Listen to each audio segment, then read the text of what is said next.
Hello guys and girls, I'm going to give you a tip of the day. This is not the right way to fix it.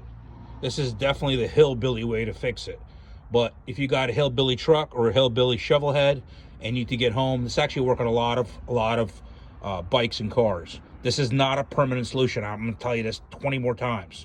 So I started doing this back, I don't know, years ago when I used to ride shovelheads on a daily, and with the old cow pie trannies, you put a new cable on the build and it stretches out. It does. It's normal for it to stretch until you could adjust it. So what I would do is I'd find a sinker, like a fishing sinker, and if it's stretched out, I'll just pull the cable back, put a sinker on the same size as the ball end of the clutch cable, and I'd have adjustment. After I do that, put some miles on it, I have 1,000 miles on it, and I got, you know, two of these weights on there. Now it's perfect. The cable's stretched.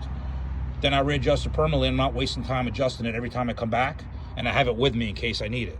In this same instance, I had this K5 Blazer, and the hood was not closing properly. The cable stretched. Sure, I'm going to order a new cable. I will do that. But right now I'm changing my battery, putting a nice battery in there. I saw this was loose. So what I do, took one of my sinkers from my trap package and put it right there, crimped it on, and it ain't going nowhere. You could use this on the road. If your clutch is out of adjustment and you're on a long ride, keep these in there. Keep these in there. You just slip it in there, and now you got a perfect clutch adjustment until you get to a shop and do it right. And that's your tip of the day from your Uncle Dave.